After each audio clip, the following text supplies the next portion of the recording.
গতকাল রাতের দিকে বেশ বিতর্ক শুরু হয়েছে জামায়াত আমির ডাক্তার শফিকুর রহমানের একটা এক্স হ্যান্ডেলের স্ট্যাটাসকে নিয়ে। এটা তার স্ট্যাটাস কিনা সেটা নিয়েও প্রশ্ন তৈরি হয়েছে, কারণ তার কিছুক্ষণ পরেই তিনি ওই অ্যাকাউন্টে বলা হয়েছে জামায়াত আমিরের অ্যাকাউন্ট হ্যাকড হয়েছে এবং যা যা লেখা হয়েছে যেটা তার কোনো বক্তব্য না। তার মানে পরের স্ট্যাটাসটা এরকম বোঝাচ্ছে যে এক্স হ্যান্ডেলটা, এক্স অ্যাকাউন্টটা জামায়াত আমিরের আবার কন্ট্রোলে এসছে। একবার হ্যাকড হয়েছে, খুব অল্প সময়ের মধ্যে হ্যাকড হয়ে একটা স্ট্যাটাস দিয়ে দেওয়া হয়েছে, খুব অল্প সময়ের মধ্যে সেটা আবার রিকভার করা গেছে। এগুলো নিয়েও নানান বিতর্ক হচ্ছে, লোকজন ঘাটাঘাটি করছেন। ওই অ্যাকাউন্ট ভেরিফাইড একটা এক্স অ্যাকাউন্ট হ্যাক করা কতটা সহজ, করলে কতক্ষণে ফিরে আসে, এসব আলাপ টালাপ চলছে। আগে তার স্ট্যাটাসটা নিয়ে একটু কথা বলি, যেটা নিয়ে বিতর্ক।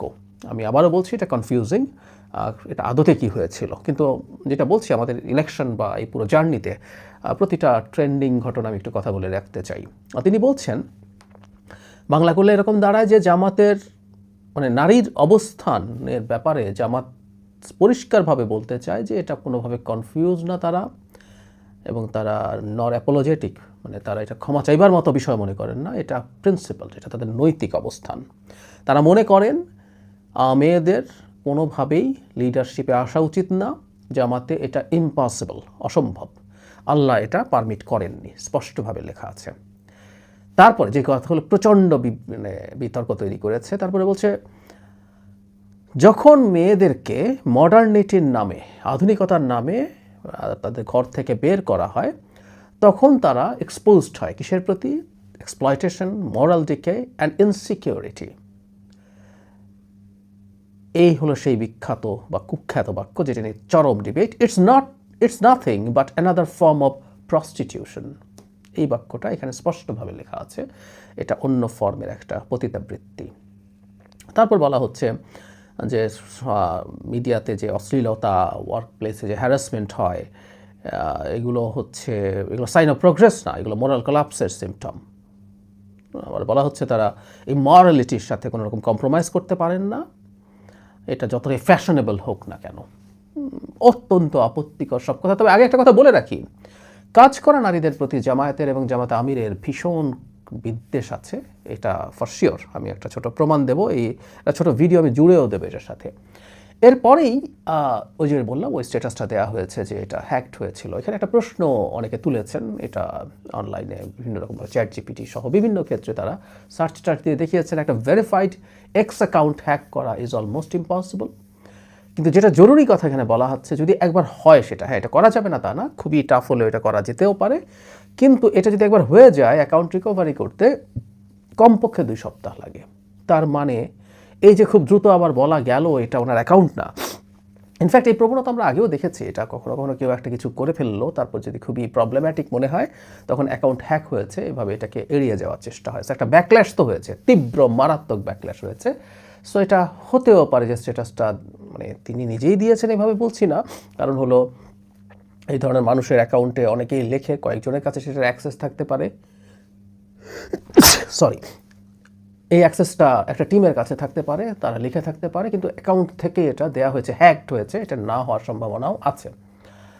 কিন্তু যে কথাটা বলছিলাম, এটা তীব্র বিতর্ক তৈরি করেছে, এই বিতর্কটা আসলে চলবে, কারণ সাম্প্রতিক সময়ে জামায়াতে ইসলামী এবং বিশেষ করে আমির আল জাজিরার কাছে স্পষ্টভাবে জানিয়েছিলেন যে নারীরা জামাতের প্রধান হতে পারবে না, কারণ নারী প্রেগনেন্ট হয়, নারী ব্রেস্ট ফিড করে তার শিশুকে, সেই কারণে।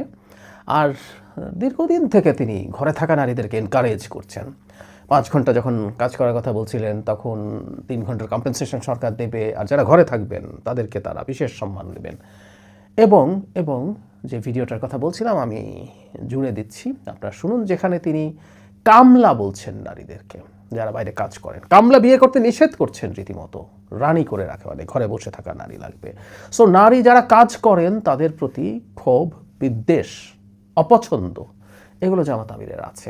সেই জায়গায় প্রস্টিটিউট শব্দটা বলে ফেলার মতো প্রেক্ষাপট একেবারেই নেই, সেটা আমরা বলছি না, তবে যেহেতু তারা অফিসিয়ালি ডিনাই করেছেন সেটা ধরে রাখতে হবে। কিন্তু আমি এই ভিডিওটা আপনাদেরকে শুনে রাখতে বলবো, তাহলেই নারীর প্রসঙ্গে তার অবস্থান খুব ক্লিয়ারলি বোঝা যাবে।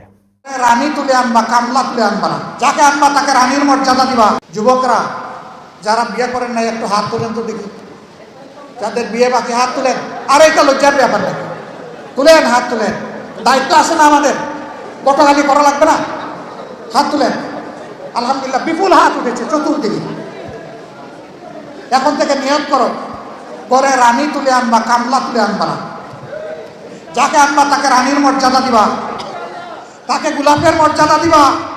মার হক নষ্ট হবে না, স্ত্রীর হক নষ্ট হবে না, সকল হক ইনশাআল্লাহ তোমার পুরুষ উচিত ভূমিকার কারণে প্রতিষ্ঠিত হবে এই পরিবারে ইনশাআল্লাহ।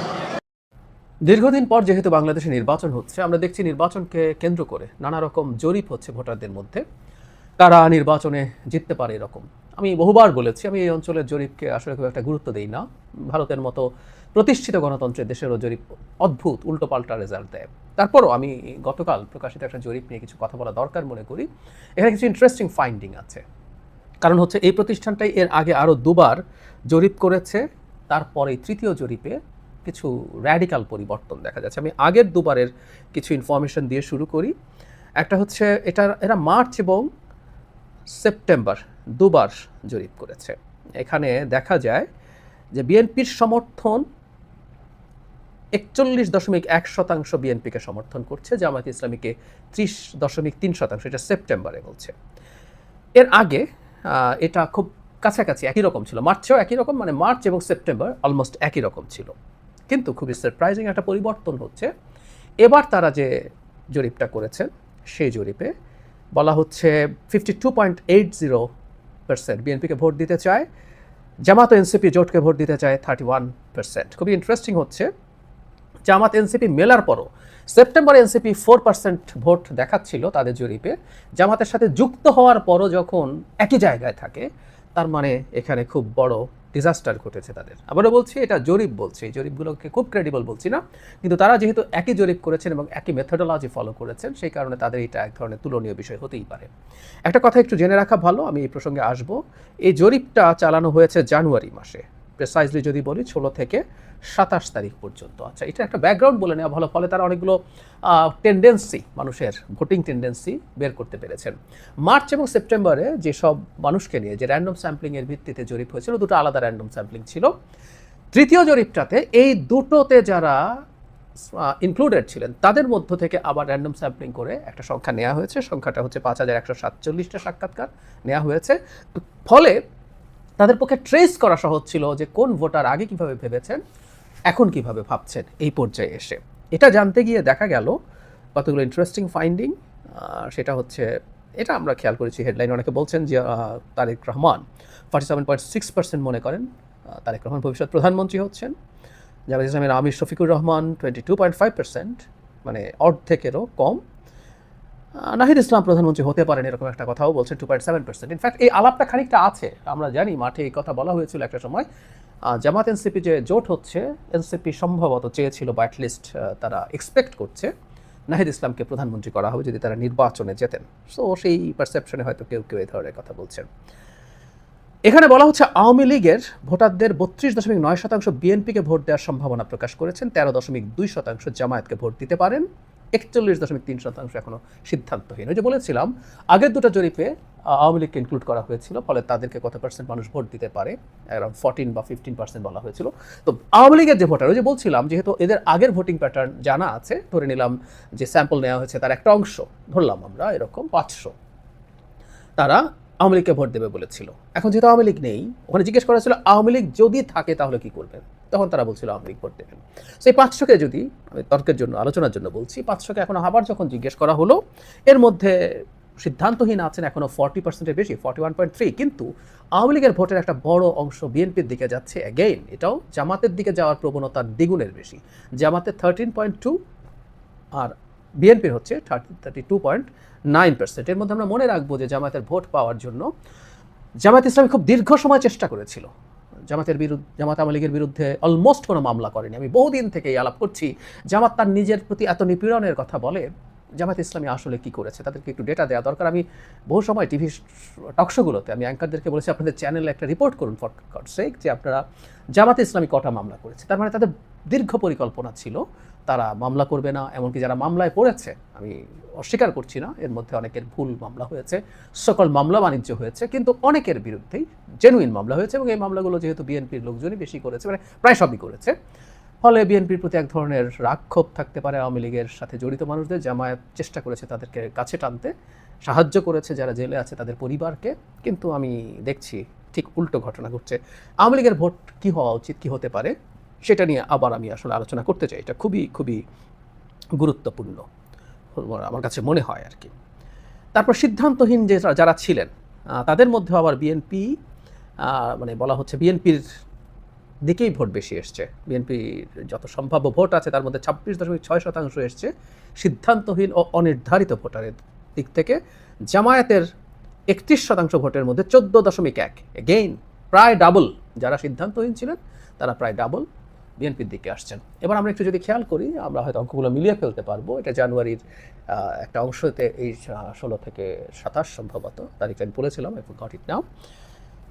তারেক রহমান দেশে এসছেন 25 ডিসেম্বর, এবং এরপর কিছুদিনের মধ্যেই তার মা, বাংলাদেশের 3 বারের প্রধানমন্ত্রী বেগম খালেদা জিয়া আমাদের ছেড়ে চলে যান। আমি তখনও একটা কথা বলেছি, এখনও বলি, বাংলাদেশে যে সিম্প্যাথি ভোট, বিশেষ করে কারো যদি এক ধরনের অপমৃত্যু হয়, ইন্দিরা গান্ধীর মৃত্যুর পর 84 সালে কংগ্রেস তার ইতিহাসের সবচেয়ে বেশি ভোট পেয়েছিল। বেগম খালেদা জিয়ার মৃত্যুকে কেউ কেউ অপমৃত্যু হয়তো বলবেন না, কিন্তু আমি মনে করি এটা একরকম অপমৃত্যু, এবং এটা এক ধরনের সিস্টেম্যাটিক হোমিসাইড, এক ধরনের খুন করার চেষ্টা হয়েছে নানানভাবে, তাকে ট্রিটমেন্ট থেকে বঞ্চিত করে, এমনকি তাকে স্লো পয়জনিং করা হচ্ছে, এ ধরনের কথা। তার ব্যক্তিগত চিকিৎসক, মানে slow poisoning in a sense, তাকে কিছু ঔষধ দেওয়া হয়েছে যেগুলো লিভারের জন্য খুবই ক্ষতিকর, জেনে শুনে তাকে দেওয়া হয়েছে। ডক্টর FM সিদ্দিকী তিনি জানিয়েছেন একটা অনুষ্ঠানে, বেগম খালেদা জিয়ার একটা স্মরণ সভাতে। সো উনি অবিচারের শিকার হয়ে মারা গেছেন, এক ধরনের তিনি অপমৃত্যু হয়েছে, এই পারসেপশন মানুষের মধ্যে আছে। ফলে তার প্রতি মানুষের সিম্প্যাথি আছে, শ্রদ্ধা আছে, এবং 5 আগস্ট পরবর্তী সময় তিনি নিজকে যে জায়গায় নিয়ে গেছেন, তিনি আর ঠিক ব্যক্তির ছিলেন না। তো সেই জিনিসটার একটা বড় ইম্প্যাক্ট আছে, তারেক রহমানের আছে, এবং আমি মনে করি সামনের দিকে এটা আরও বাড়বে। কারণ তারেক রহমান যখন তার নির্বাচনী ক্যাম্পেইন শুরু করেছেন, তার কয়েকটা দিন এখানে ইনক্লুডেড হয়েছে, কিন্তু তিনি সারা দেশ চষে বেড়াচ্ছেন। আমি গতকালই তার একটা ভাষণ শুনছিলাম, তার ভয়েস ক্র্যাক করেছে, কিন্তু তারপরে তিনি থামছেন না, তিনি ক্রমাগত চলছেন, এবং খুবই সাবলীল, খুবই চমৎকার পারফর্ম তিনি করছেন। আমরা যদি এখন পাশাপাশি ধরি, আমি আগেই বলেছিলাম প্রথম দিনের স্পিচের পর, doctor Shafiqur Rahman is no match, কিছু করার নেই, উনি আসলে ওনার কাছাকাছিও কোনো কিছুতে থাকবেন না। সো যারা তারেক রহমান আরও যত দিন যাবে, যত দিন চষে ফেলতে থাকবেন। আমি এখন জামাতের ক্ষেত্রে আমি আবার আপনাদের একটু স্মরণ করিয়ে দেই, আগের দুবার জরিপে জামাত যে জায়গায় ছিল, জামাত একই জায়গায় আছে উইথ এনসিপির ভোটের 4% যোগ হয়ে। এই জরিপই বলছে, ইনফ্যাক্ট এখানেই আছে যে এনসিপি জামাতের কাছে যাওয়ার কারণে এনসিপির অনেক ভোটার আর এনসিপিকে ভোট দিচ্ছেন না। এটা খুব স্বাভাবিক।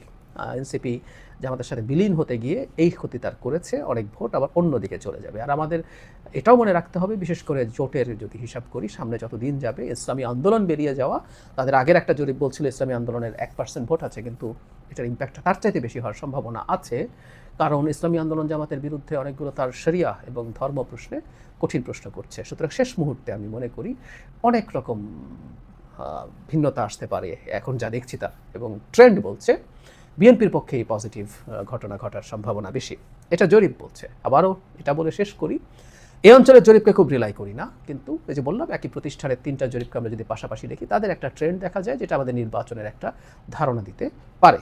এখন আমাকে যদি জিজ্ঞেস করা হয় আমি কি মনে করি, যা জরিপ হয়েছে এটাও কি ঠিক, 52 আর 30 এই দুটো দলের ডিফারেন্স, আমি একেবারেই মনে করি না। আমি মনে করি বিএনপি আরও অনেক বেশি এগিয়ে আছে।